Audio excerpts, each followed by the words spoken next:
আমি কি না দিছিলাম বান্দা? আরে না ফরমান, কেন সেজদা দিলি না? কেন সেজদা দিলি না? এই যুবকরা, আজকে সারাদিনে এক ওয়াক্ত নামাজের সেজদা ফজর থেকে এশা যার কপালে নাই, আরে তুই মানুষের বাচ্চা কেমনে বেটা? তুই মানুষের বাচ্চা কেমনে বেটা? তুই মুসলমানের বাচ্চা হইলি কেমনে বেটা? জীবন মানে কি কুত্তার মতো জিন্দিগি?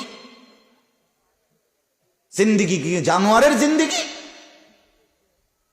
একবার পেশাব করে পানি নাও না, তুমি রাস্তার কুত্তা দেখো না? কুত্তাও তো মুত্তা ফানি লয় না। আস্তাগফিরুল্লাহ, আস্তাগফিরুল্লাহ। এই যৌবন, এই বয়স আল্লাহ তাআলা ইবাদতের জন্য দিয়েছেন। আল্লাহর কসম, শুধুই আল্লাহ তাআলার বন্দেগীর জন্য। যুবক মানে যৌবনের এই শক্তি আল্লাহর দেওয়া, আল্লাহর দেওয়া।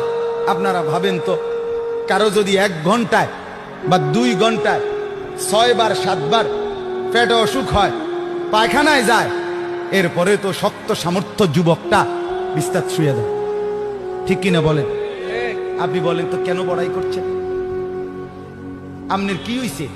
আপনার তো হাত খুললে গেছে, না পাও খুললে গেছে, না নাক ফুরে গেছে, কিচ্ছু তো হয় নাই।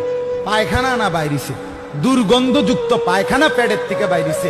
তুই বেটা এত দুর্বল, সামান্য পায়খানাই তোমার শরীর থেকে একটু বেশি বাইরিয়ে গেলে তুমি হুত্তা লাও, তুমি নি মাতবুরি দেখাও। এই অপদার্থ, তুমি অহংকার করো কেমনে? কথা বলেন। আমি বড়াই দেখাই কেমনে?